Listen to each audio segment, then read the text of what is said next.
My name is Jeremy Cohen. I'm the director of the Honors Program here at SVA, and I'm delighted to welcome everyone here for the final lecture in our series, the Art and Politics lecture series for the school year.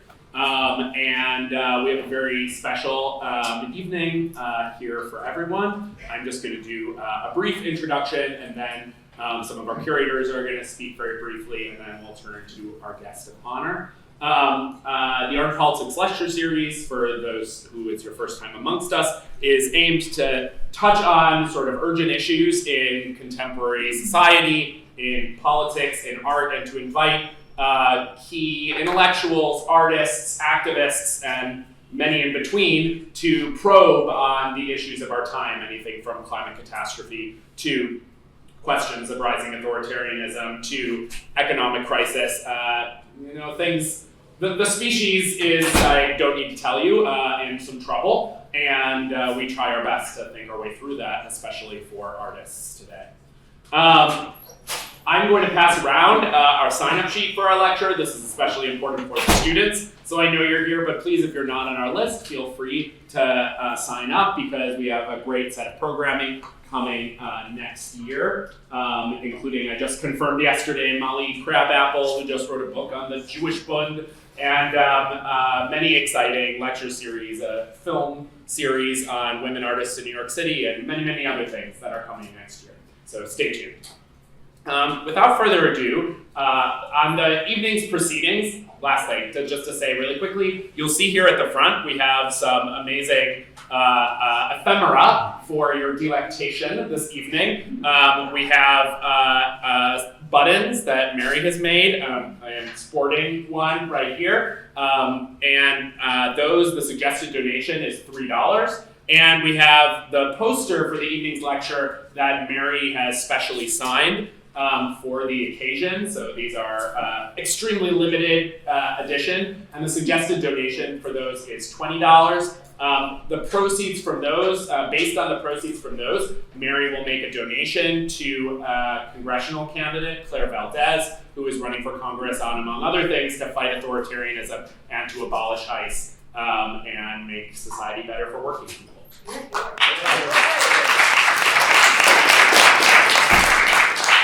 So please come up at the end, please take a look, please talk to Mary, talk to me, talk to anyone here. Finally, I just want to say a thank you to the person behind the scenes who helped organize so much of this event tonight. That's Peter Ristoff up here in front. Let's give him a hand.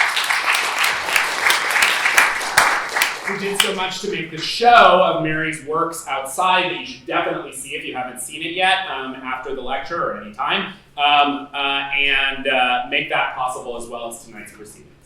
Okay, without further ado, I'm just going to say a few words to introduce Mary and then call up the curators to speak a little bit. So Mary Frank was born in London in 1933 and moved to the US at the age of 7, fleeing the bombings of London in World War II. You can sense she's been around a while, and we are lucky to have her. In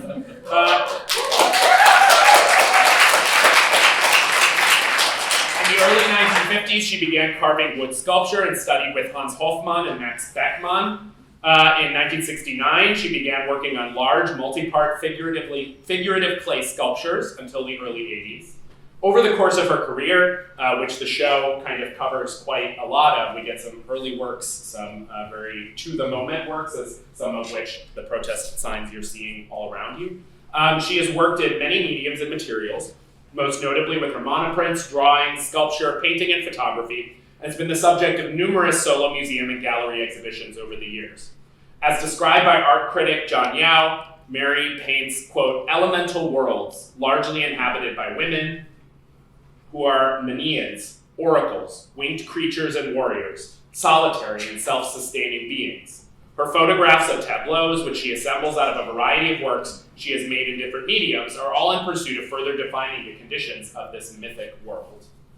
Beyond the studio, Mary, which she'll speak some to us about, I think, is an ardent activist for a large variety of causes. a tireless advocate for Planned Parenthood and Solar Cooker International, an organization that provides women in areas of energy poverty with solar-powered cookers, as well as has been very active in the No Kings movement, for which I think many of these signs were created. So a font of wisdom, exactly at the intersection of art and politics. Let's please give a warm welcome to her curatorial team and the mayor.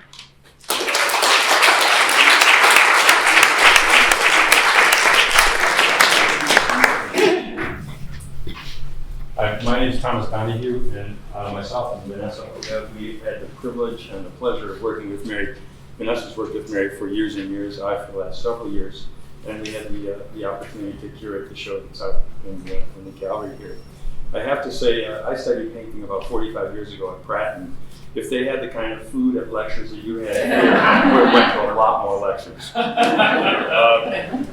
You know, it's interesting when you're curating an exhibition, especially when it was going to come in conjunction with an arts and politics lecture, is how do those two things relate?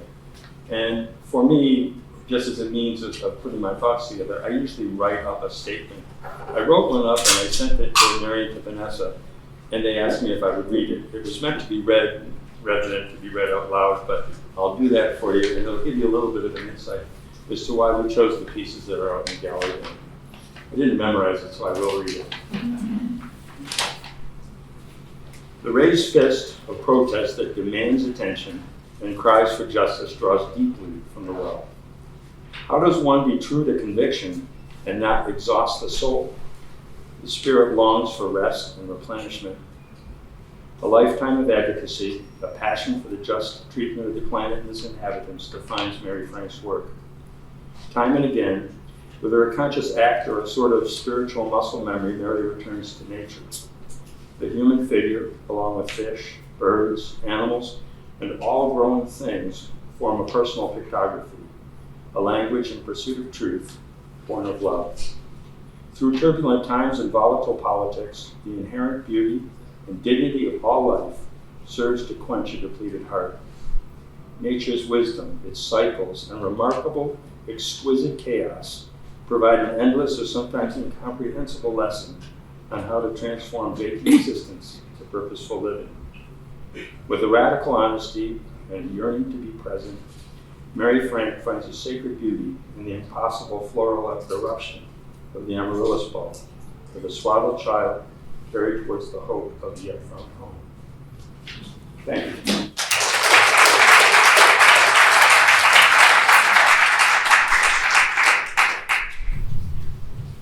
Me. Okay.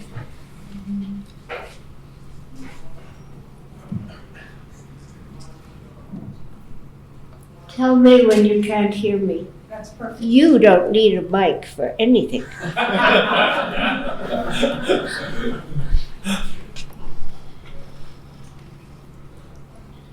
Very nice to see you all here, so many people. Can you hear? Tell me if you can. Yes. Okay.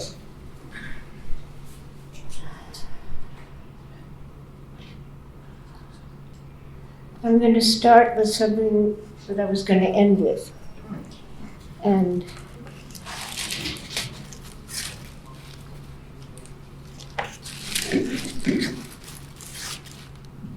I just heard about this very recently, and it struck me because it's so amazing. There are moths, M-O-T-H-S, in, I think, India, parts of China, Pakistan, and sort of in that area, not our part of the world, that drink tears from mammals, elephants, dogs, cats, goats, birds, even humans. And I just found that so, I'd never heard it before, and I'm not going to get to see it. And the only place where someone has seen it, where they were going to the eye of a human, was in India.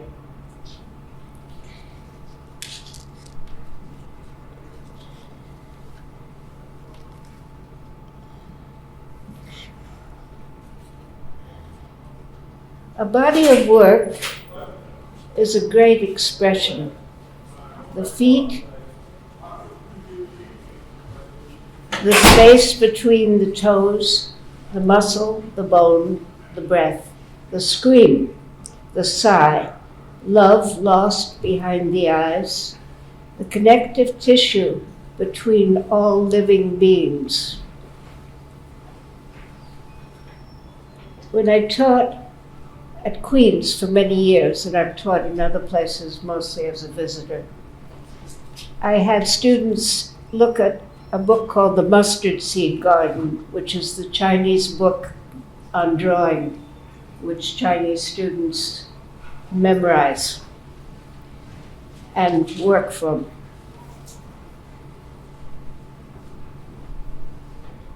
And they talked about landscapes where there are these very vertical mountains, which of course exist like nowhere else in China. But then down at the bottom of the painting, there's a little figure this big, and it's a fisherman. And he's fleeing. And of course, I have no idea why he's fleeing, but he is. And he's fleeing out of the painting. And they refer to the strokes, and there are pages of this, but I'll just read you a few. These are strokes with a brush, because in China everything is with the brush. In Islamic countries, it's with reeds, not brushes. Axe cuts, pine needles, strokes like lotus veins, rat tails, unraveled rope, sesame seeds. Hand, heart, eye is one word. I'm sorry I can't tell you what it is in Chinese, but I find that wonderful that that is one word, because that's what we need, not just for painting, right?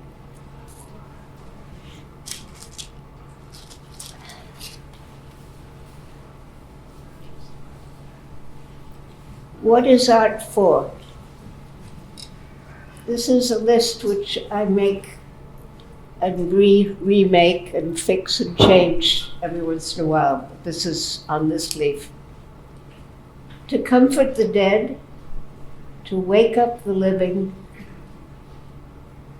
to mark the change of day to night, to use oneself fully, to know that we are nature,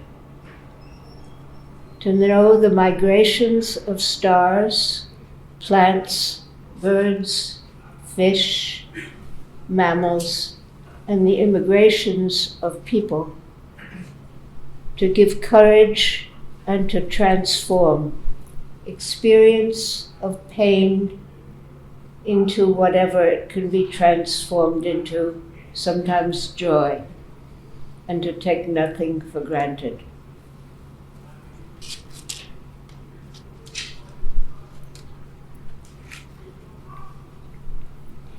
We need an immensity of vision, vast as the sky. And everybody finds it in their own way. And I want to talk about the protests, recent protests.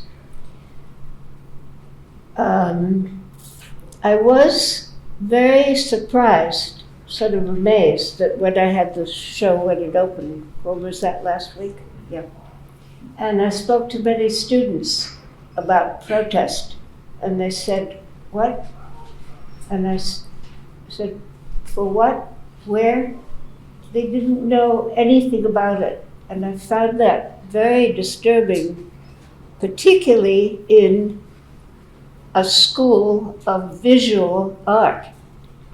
I have been incredibly moved by being in the protests, but also watching them and seeing signs like I have never seen in my life. And I think all of you who have seen would know what I'm talking about. People who have never picked up a colored crayon and people who don't realize that if you write something wonderful with a ballpoint pen, nobody can read it. Maybe sometime, maybe for the next poster protest they go to, they'll get at least a marker. But the imagery I've seen of all kinds, some of it hilarious, as you know, some of it tragic, some of it totally mysterious. One woman was holding a piece of watermelon. I do not know what that connects to, but for her, it must have had some connection. And groups of people doing things. Yes? Did you have the watermelon? The watermelon might be connected to the Palestine. Of course. I didn't make that connection. You're right. Thank you. Yeah, it was a beautiful piece of watermelon. Because, yeah, it's the same colors as the Palestinian flag. That's For a right. while, it was illegal in the settlements to fly the Palestinian That's right. flag, and so the watermelon became substitutes it. Yeah. Thank you. So I just feel that I had this fantasy of all the student body and teachers, curators, everybody from the school being at a protest with all kinds of extraordinary signs. And also music. I've gone sometimes, I didn't go recently with this, but you take a bucket, stick it around your neck. If you have water in it, it's even better, but otherwise an empty bucket, a stick, a wooden spoon, give a good beat, good rhythm, keeps people going when they get tired, and sounds good.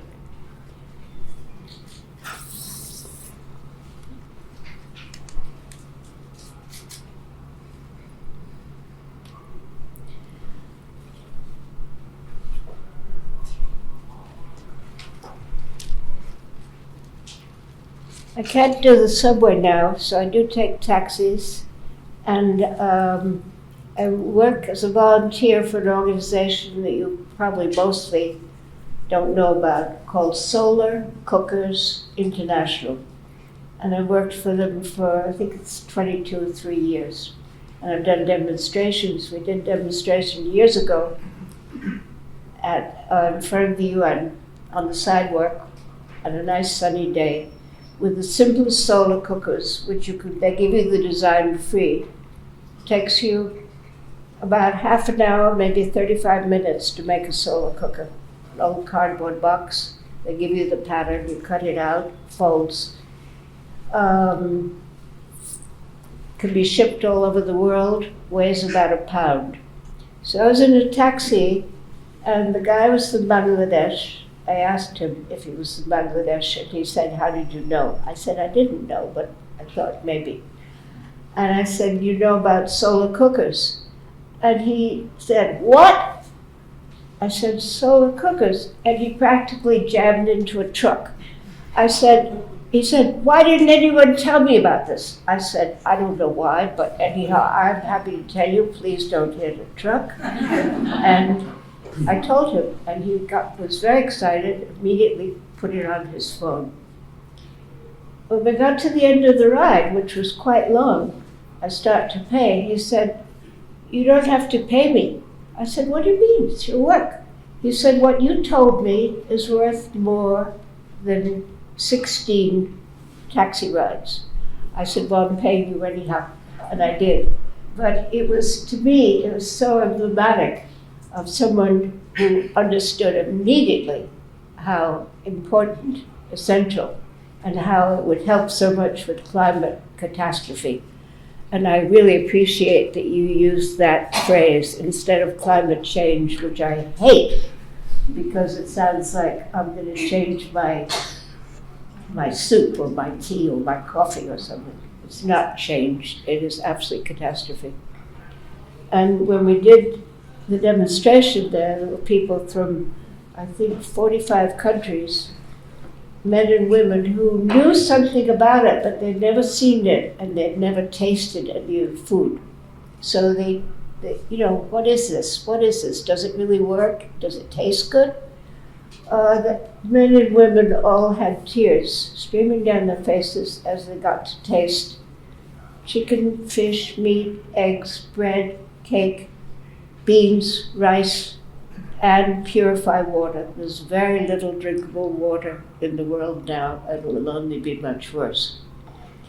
Now, solar cookers has been working for over 20 years in a refugee camp in Kakuma, in Kenya, called Kakuma.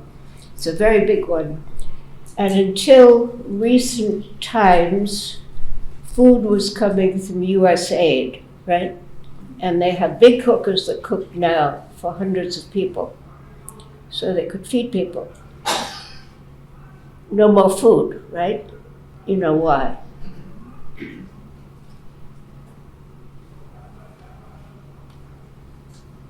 Women are selling themselves for 25 cents, 30 cents in order to buy some food. The effect of solar cookers on deforestation is enormous because vast amounts of the forests are gone from people cutting down trees for charcoal.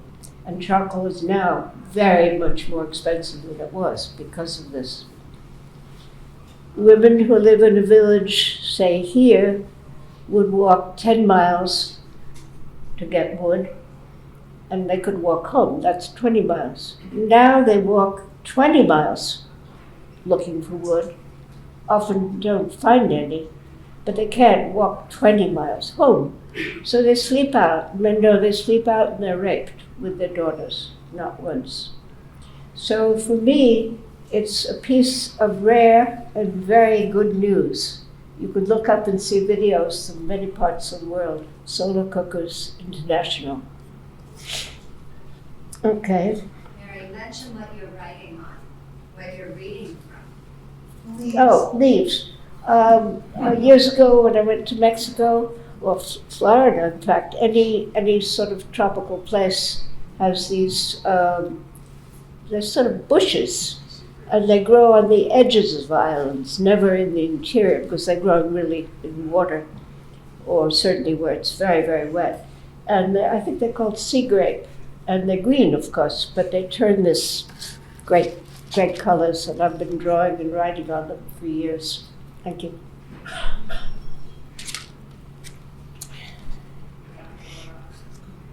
There's a Yiddish story, and it goes like this.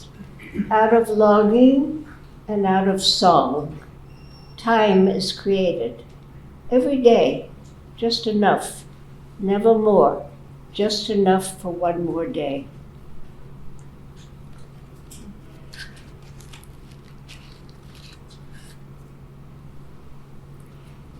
In Native American languages and many other indigenous languages in many parts of the world, there is not a word for art.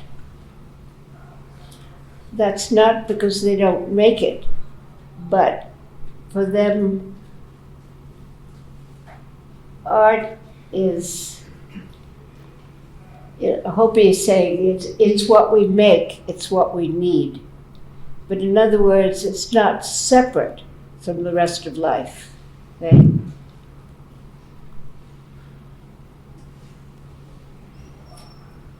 In the country where I live half the year upstate, I garden a lot.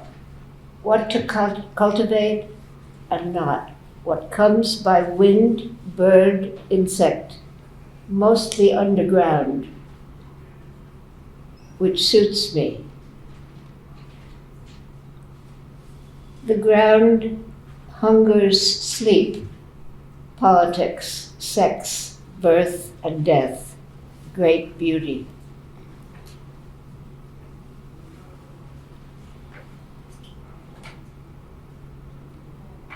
When I was a child in London, I came when the fascists were bombing, as you said, London, and I was very lucky to get out with my mother. My father couldn't leave because men couldn't leave during the war.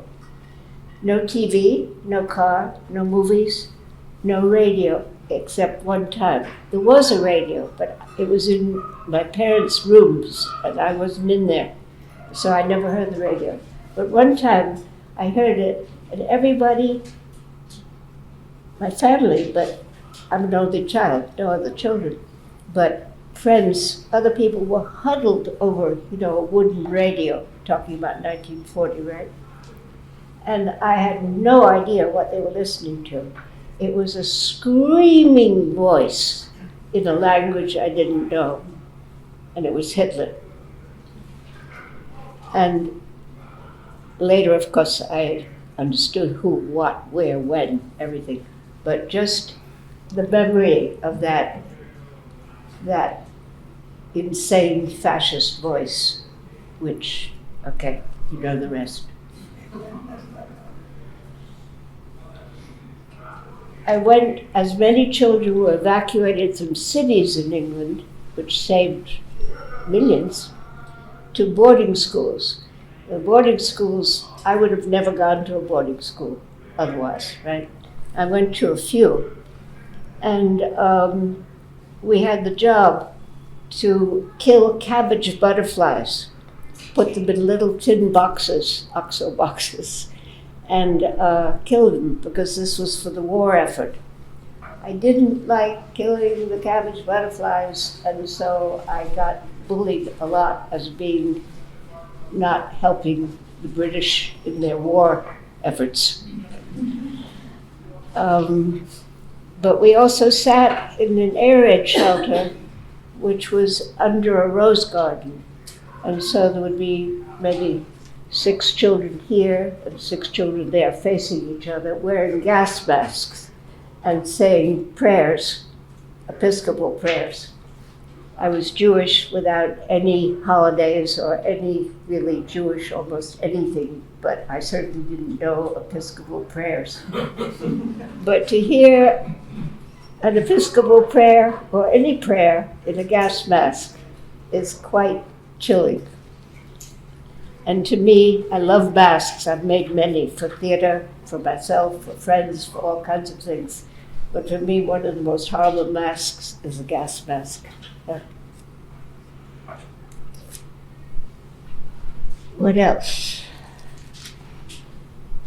What's the name of the Irish poet, great poet? I just blanked. Yates. No, more recent. I think he died in It's 1980. okay. Who? Seamus Heaney. Seamus Heaney. Yes. Yes, got it, good. He wrote, "Catch the heart off guard and blow it wide open." I love that. So, these buttons, which I made quite a number of years ago, I guess when the first time he was president. Where's that big one? Right in front of here. You can see it, you can't. Oh, I see, yeah. That was in And yeah, 2017. and somebody said, "Why don't you make a button?" I'd never made buttons, I'd always made posters. And I said, good, and it's not very expensive to make buttons.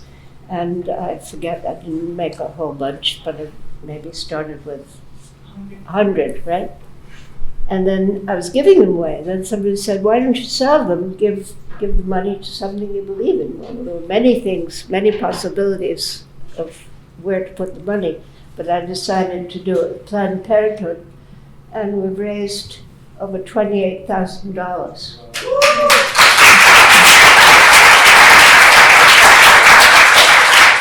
And they sell them at the Whitney because they have work of mine, not out on view now, but they have work of mine there. They sell them for $4, they take $1. But I sell them for $3 and also give them away, and people don't always have any change anymore. People don't carry money, right? They just have their cards.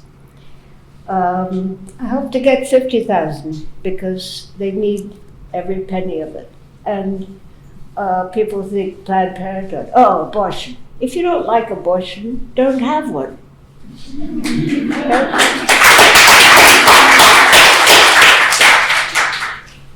If men don't like abortion, what can I say? What? If men don't like abortion, Yes. what can I say? None of your business. What did you say? What was the answer? What did None it of your business. say? It's your business. My God, it's what you. Yeah. So, for people studying art, making art, to me, the sort of most demanding but also most important is the connection between all your inner feelings of every kind, to connect that also to the world. It's not enough. I went recently to a talk for Ursula, right? And one of the people giving the talk said, making art is protest. And I said, no, it may be protest, but it's not enough. There has to be protest beside. There are lots of wonderful artists and all kinds of artists, and some use what's going on in the world and others don't, or some use it very obliquely. But whatever, I really didn't like it that he said that, because I thought that's like me. I'm an artist, I'm protesting, you know? Yeah. So maybe you have some questions.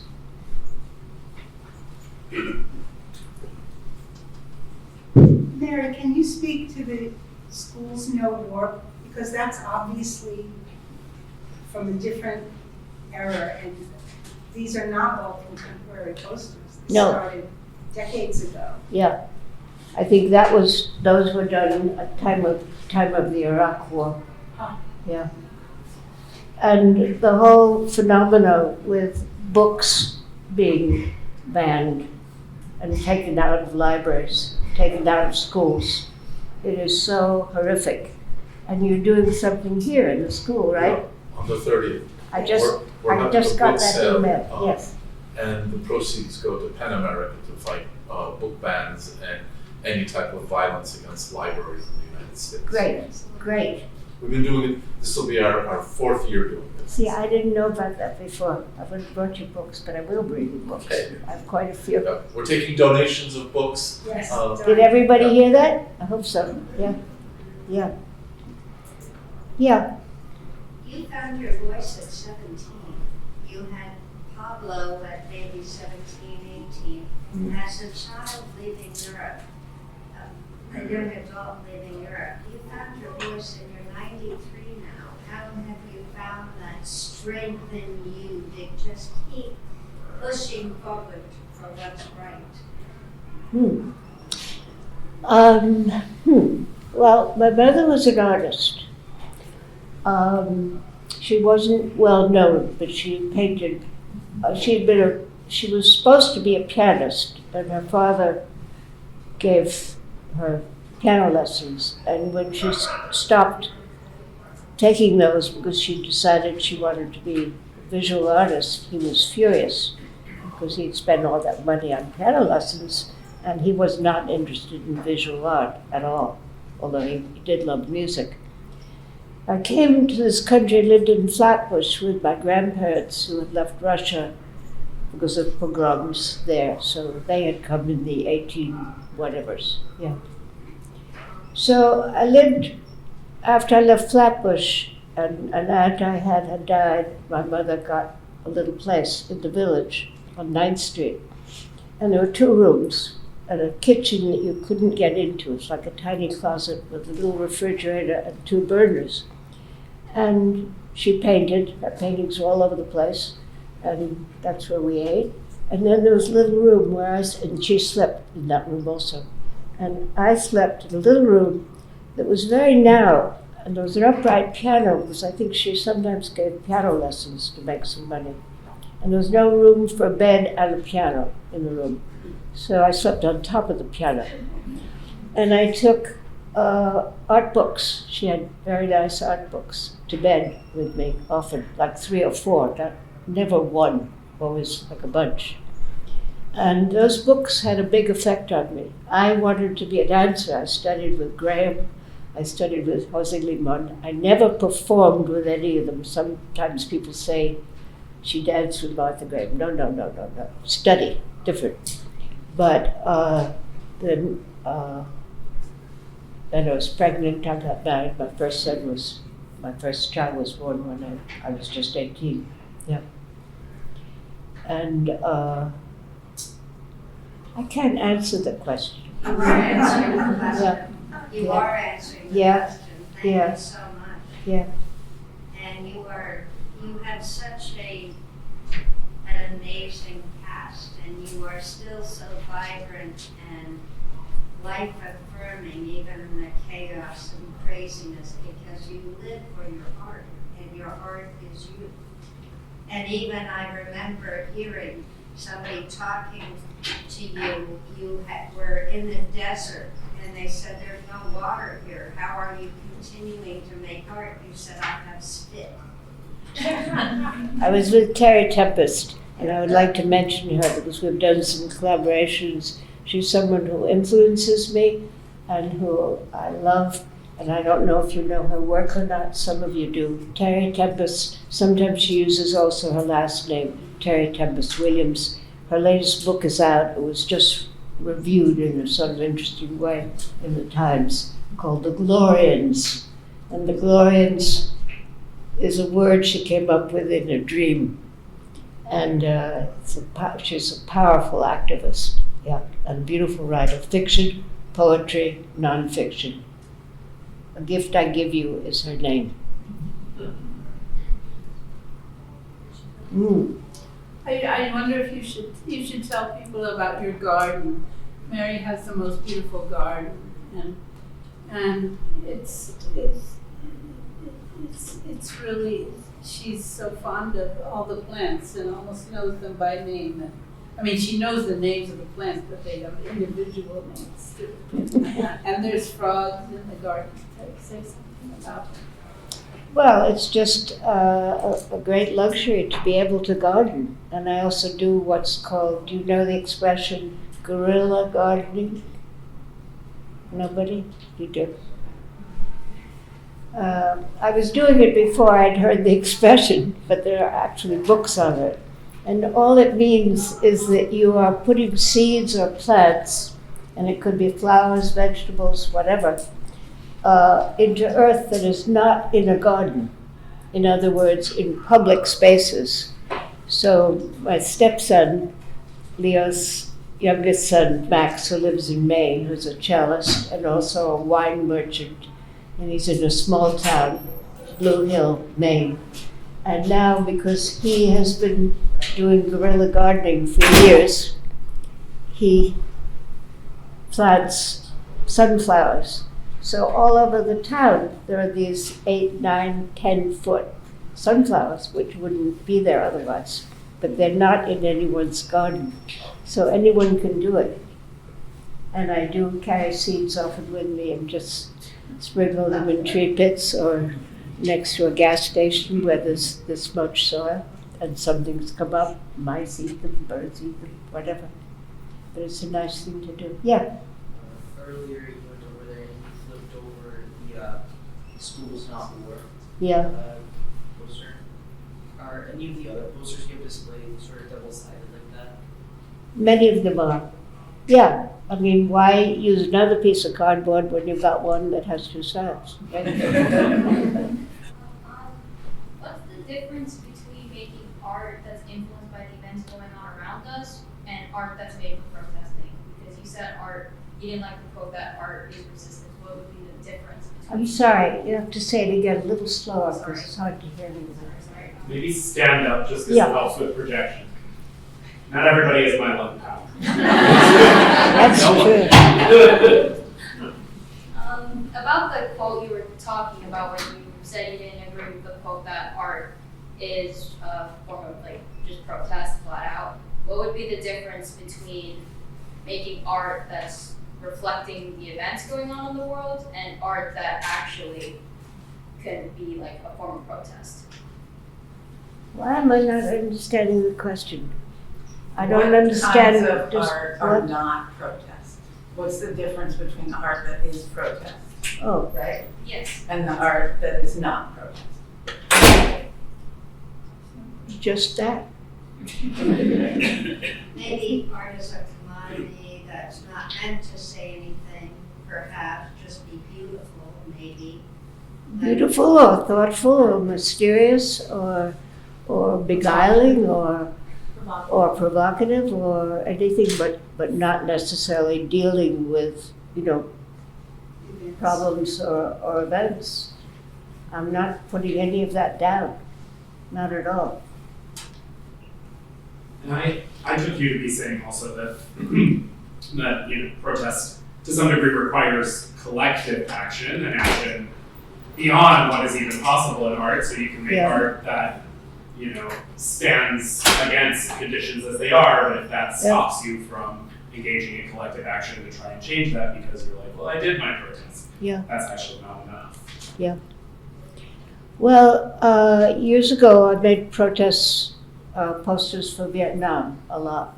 And I went into, also there was a photograph of a head of mine held by a hand, a head here, a black and white photograph, and that got printed. And at the time of a lot of protests, Vietnam, I went around just in the streets and tried to get shops to put that poster in, because on the poster that I wrote when the next protest was. So just like to get information out. And a lot of shops wouldn't take it, small shops. And I said, why wouldn't you? He said, we don't like politics. We don't do politics. And all I could think was, like 1938, 39, Germany, if someone had gone around, and some people did, of course, and many of them were killed, that whole thing of I hate politics doesn't matter if you hate it or not. You're going to live with it. And for young people, even more so, because I'm not going to live another 30 years, but a lot of you are, more than that. So there's even more impetus to me for young people to be. And just, it's so common to hear people say, don't talk politics to me. I don't like it, they're dirty, they're whatever. And it's terrible, yeah. Actually, Greek coffee shops, all of them took the poster. And I never had really an explanation for it. I knew that there were American bases in Greece then, and the Greeks didn't want them there. But it was just striking that anytime I saw a coffee shop that was Greek, I knew they were going to take the poster. Well, it's because the Greeks were under oppression for 400 years. Exactly. But some other places were too, but yeah, no, but it's true. Yeah.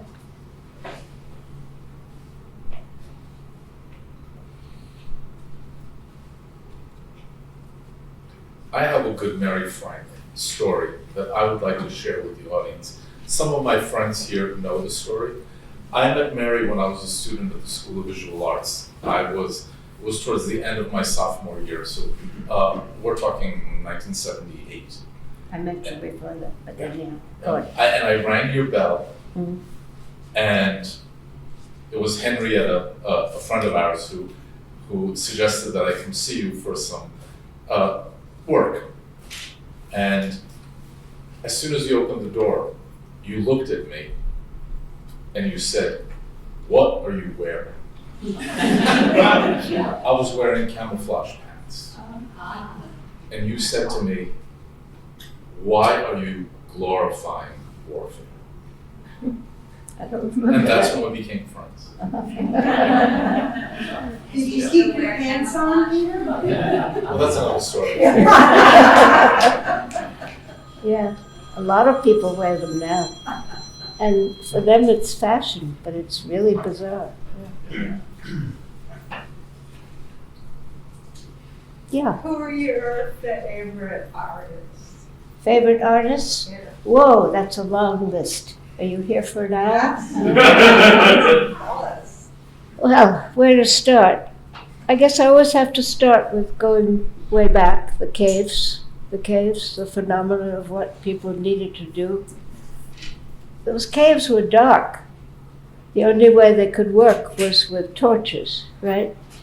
And I think they know now that in Chauvet, and maybe I've never been to the caves, which is a big loss for me, but I haven't. But there's some caves where, there's areas that open and close, and one area then where the large room then had a tiny opening into another space, and that space was down, quite deep down. And there are paintings in there, and people for a long time couldn't figure out how they painted in there, because how did they get the hell into that space? And then they figured out that they held children by their feet and gave them whatever they needed to do. So that's obviously a huge influence. And I was at the Met recently, and the new section, the area of, what is it called, that big space with, African. The Michael Rockefeller Wing. Yes, the Michael, they've redone it, and it's magnificent, and it includes many cultures that they did not have before. Maybe they had them in storage, but they weren't there. And it's so moving. And I was there, I took some pictures, I did a little bit of drawing, I saw some favorites, things that I've been deeply influenced by. And then when I came out, because I go in the 81st Street entrance, not all the steps to them, right? So going out back, then you go into those Greek and Roman rooms. And that stuff looked so boring. I mean, it's not that I love Greek art and a lot of Roman art, but somehow after those, we're talking about thousands of miles of, different cultures, different people, different times, different materials, all the materials that are used. But it's true, then coming and seeing all these white heads, this, it was very striking. Indus Valley seals, Mesopotamian art. Where are you? I'm looking. Indus Oh, Valley tomorrow. seals, Yeah. Mesopotamian the earliest seals. Yeah. And you make jewelry from it as well as doing the stamps and seals and carving the seals. Yeah. I don't know if many of you know the room in the Morgan Library that has the Mesopotamian seals and cylinders. It's easy to miss it. A lot of people don't know it. And another gift I give you is to go there because it's stunning. And there are these tiny cylinders and are made of clay and stone carved in negative, right? So they can be rolled onto clay or wax, and then you have the positive. And I have my own Mesopotamian seals that I make. I have probably at least 100, 200 of them, yeah. And it's a form of printing. It's not referred to as a form of printing, but if you roll out a half a mile of clay and you have a cylinder seal that's negative, right? You can roll that for a half a mile, so you're printing. Yeah. There were hundreds of them stolen and lost in the Iraq War. Oh yeah. Oh yeah. And my son-in-law is from Persia, Iran, and he knows all the buildings. Can you hear her? I think you Sorry. need to stand up, actually, because it's important.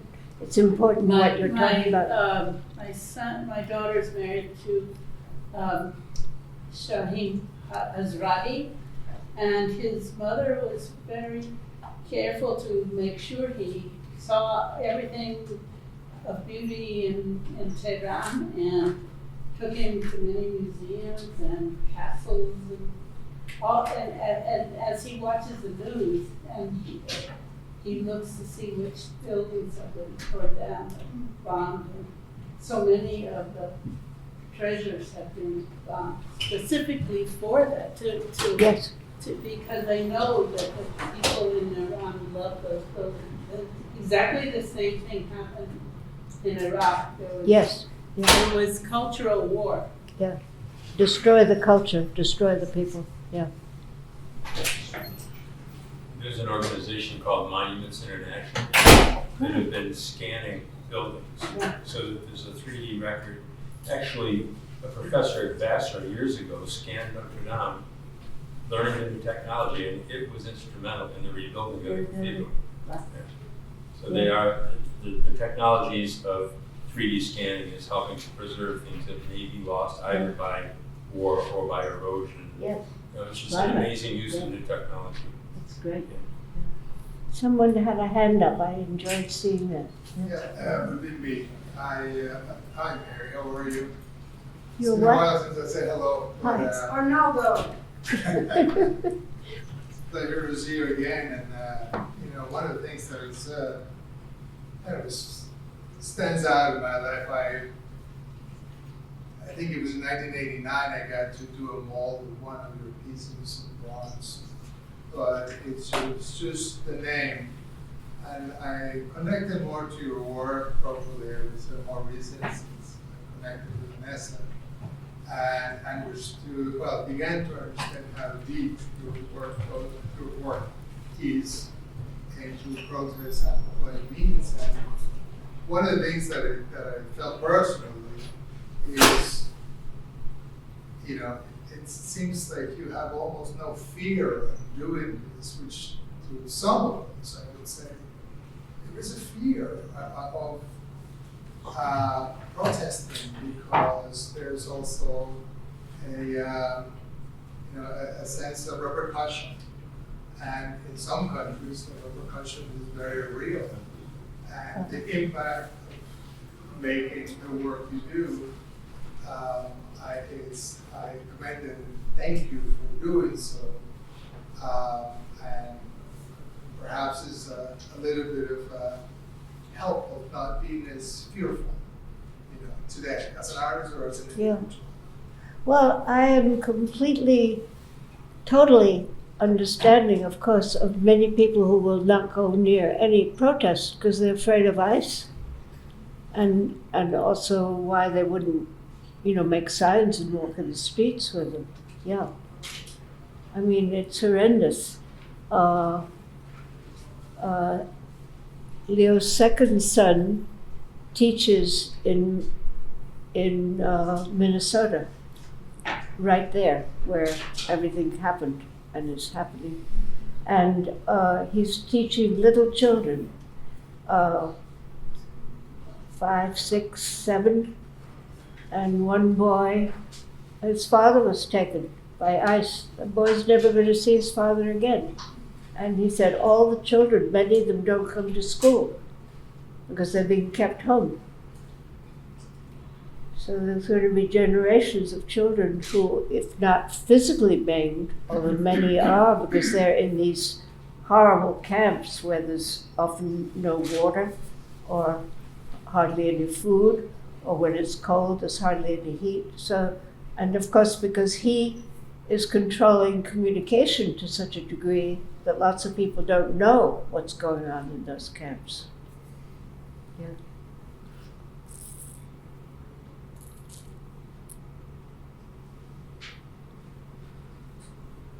I'm sorry, I'll say one more thing. It's okay.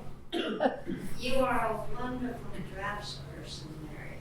Your ability at drawing, and you've not had really formal training as many other artists, but you are an amazing draftsperson, and that's the foundation of your incredible work. What do you think about drawing and your numerous sketchbooks? Mm. Well, drawing is like Yeah, if we have a skeleton, we have bones. If we make art, for me, drawing is bones. There are artists who don't draw, and they make wonderful work. But for me, drawing, and I taught drawing for years, and I told students that to bring in a sketchbook every week. Some of these were first-year students, and they said, "A sketchbook every week?" I said, "Yeah. Draw yourself in the mirror, draw what's on the table, draw what's in your mind, not what you're seeing. Just draw anything. Probably don't draw your relatives because they will say, 'Oh, I look like that?'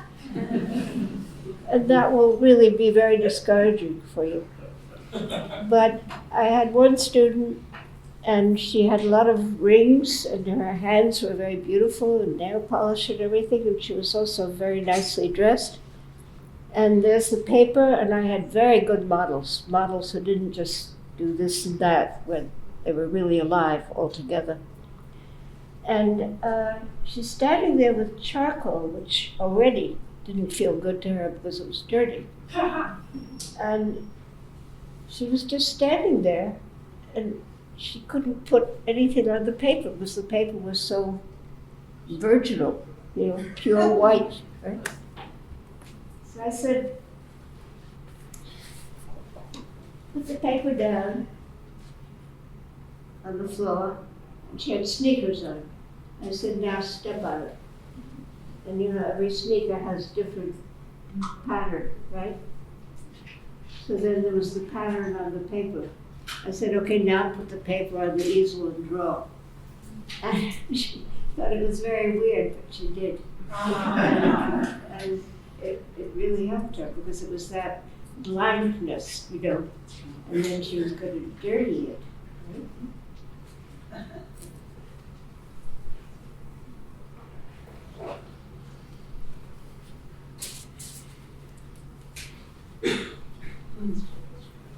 It's a struggle working, and working over a long period of time is a particular kind of struggle, I think, because there are things that I can't do, that I look at certain old work, and I wish I could, but I can't, and I can't even explain why I can't, but I can't. It's just not that time, whether it's physical, mental combination. What? Is it okay if I call back to an earlier question? Sure.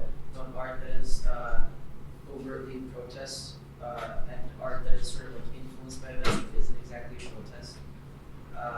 I feel like there could be more to maybe be said about that. More what?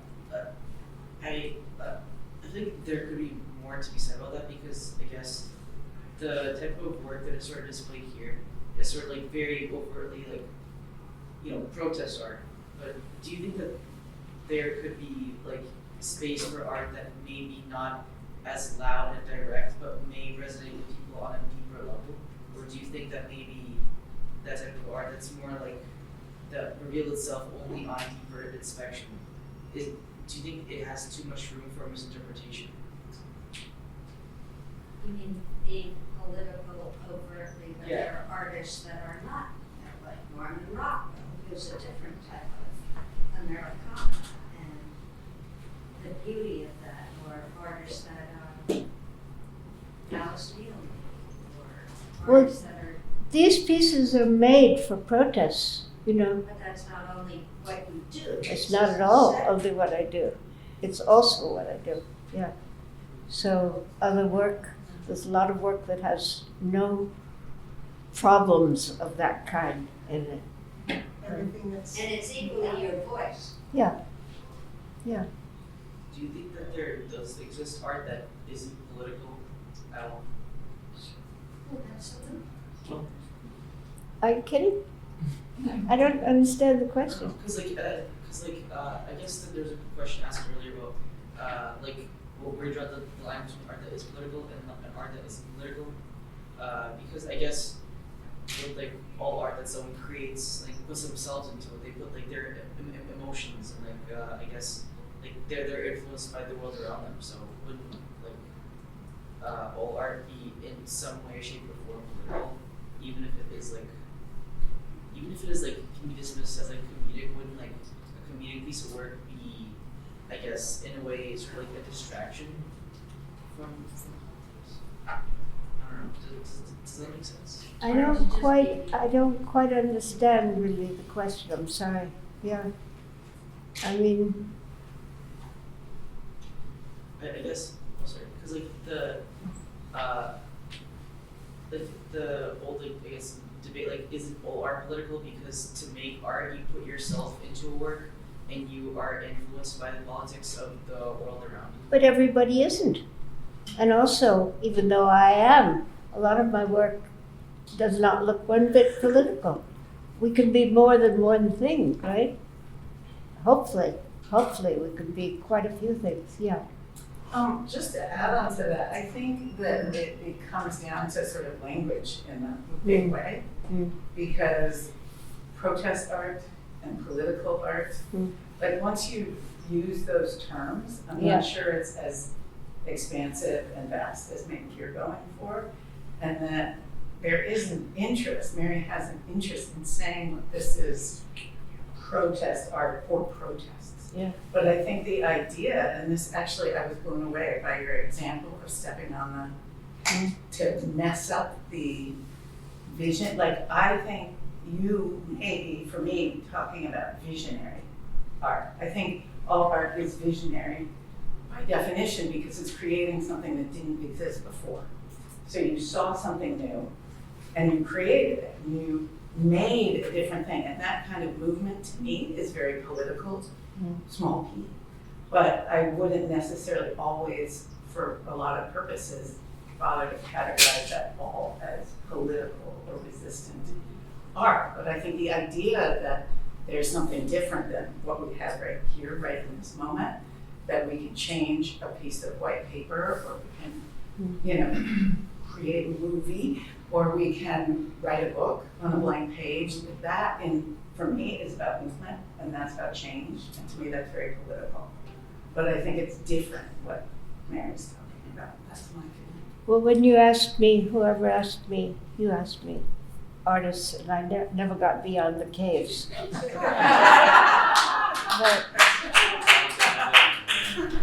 But there are many, including people working now who are doing extraordinary work, some very known and some not known at all, who have no galleries or any way to put out the work. But for me, of any artist of the past who speaks to right now, here and all over the world, it would be Goya. And he's been a huge influence on thousands of artists, and I'm one of them, yeah.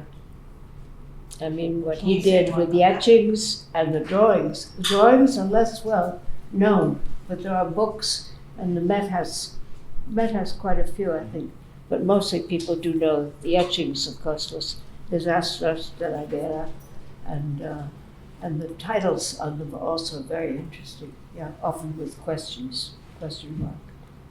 But how he did what he did, because, okay, I was in Spain in 1951. Franco was there.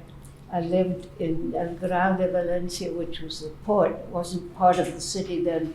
It was a trolley that went twice a week into the center of town, and there were no cars. And many, many people there did not know how to read or write. And they didn't want to talk about civil war because many families were absolutely fighting within the families about that. And then I got sick. Everybody got sick. And went back to Madrid to go back to Switzerland for the cure. And couldn't get out of Madrid. Trains weren't running. But I was sick, and I had a fever and hepatitis. But I figured I'm here this one time, I'm going to go to the Prado. So I go to the Prado, and my information about Goya then was the portraits of the aristocracy and other people. And they're quite beautiful, and some of them are interesting, and some of them are not particularly interesting to me. But then a guard said to me, "Los Goyas negros, arriba." the black Goyas upstairs. So I thought, I'll go. I go up there, and whether it was because I had a fever or what, I thought, this guard is nuts. These are not Goyas, because I didn't know. And I thought, he's just kidding me, you know. And then, of course, I realized after what I was looking at, yeah. And I don't know how many of you must know, many of you must know those. Very little color, right? Ochres and blacks and grays and, yeah, powerful. Monsters. Yeah. What? They're monsters. Oh, yeah, yeah. Yeah. Hi. Hi. I really admire how you use your art to depict, to kind of like protest ecological disasters caused by war. And I think like the conservation biologist kind of has this. The what? Like, the conservation biologist has this method of like going of like bridging environmental science to politics, and I was wondering how you, with your art, can protest ecological disasters and environmental disasters, and like how you think that we as artists, as visual artists, can continue like to stand against the environmental disasters that come with like that come with like disastrous politics and volatile politics, and how you have done that in the past with your art, how you have protested like the environmental disasters. So you're asking me how I think what I could do? What we can do too. What you could do, yes, very much you. I think you need to get together with other like-minded people and sometimes with not like-minded people if you can. That's very hard to do, but I think it can be done, sometimes at least, and maybe by not speaking politically initially at all, whether you just talk about the weather, but at least you are actually talking to someone who has diametrically opposite views of how the world is moving, right? But to get together and really talk about that, what you could do, what you eat, what you wear, where you go, where you shop, where you don't shop, what streets you walk on, what you see. Yeah. But also, you've done environmental work. I certainly think that the work that you've done with Peter Matheson and with Terry Tempest Will, and Yeah. looking at disappearing animals. Yeah, I did a book called Shadows of Africa with Peter Matheson. I don't know if you know any of you. You do? Yes. Great man. I miss him a lot. And I was never in Africa except Morocco, but I've drawn in zoos and animals wherever I can see them all my life. Birds, fish, insects, elephants, everything. And yeah, because I think feeding each other is essential, particularly now. It's always essential, but it's more urgent now. It's really urgent because the catastrophe is so enormous. Yeah. Yeah. This could be less of a specific question, but let's say if you were to make politically provocative arts in a nation with strict censorship, where you can't really make like works for protest. And under that framework, do you think making artworks that are more confrontational or more suggestive in terms of political injustice will be more effective?